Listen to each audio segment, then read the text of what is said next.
Bonjour à toutes et à tous, Bismart est présent aux Journées nationales France urbaine pour comprendre les enjeux des acteurs territoriaux, des élus locaux.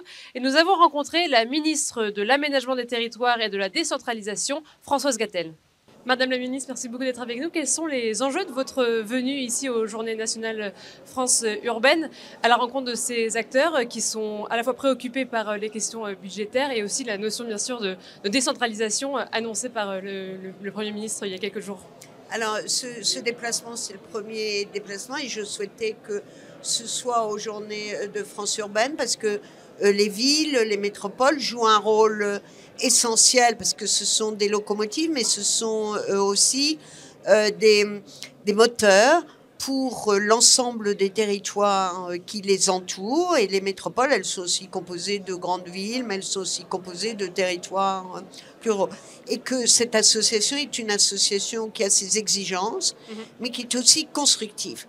Et donc, je tenais à venir les saluer et dire que le Premier ministre ouvre donc une page qui est celle de la décentralisation, où on la réouvre plutôt, Oui. voilà, et que le Premier ministre souhaite le faire dans une démarche extrêmement concertée, puisqu'il a déjà adressé dès sa nomination un courrier à l'ensemble des élus, des exécutifs de collectivités, des associations d'élus, leur demandant leur contribution, leurs idées pour la fin du mois d'octobre, pour que cette démarche de décentralisation, mais qui est aussi une démarche de déconcentration, c'est-à-dire les choses ne doivent pas toujours se décider à Paris, elles peuvent se décider chez le préfet, et de simplification pour plus d'efficacité, on puisse construire cet horizon ensemble, également avec les parlementaires.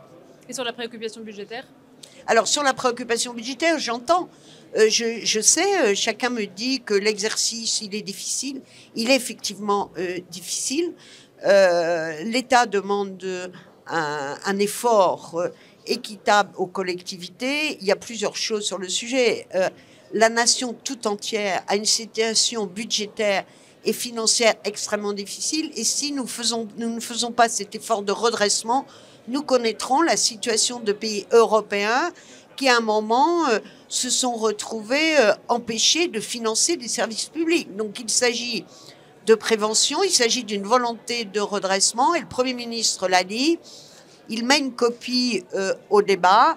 Et il appartient maintenant aux parlementaires de dialoguer avec le gouvernement pour trouver une sortie, sachant que des marges de manœuvre existent, mais qu'on a une obligation, c'est d'atteindre le niveau d'équilibre et de diminution de la dette que nous avons annoncé. Je vous remercie.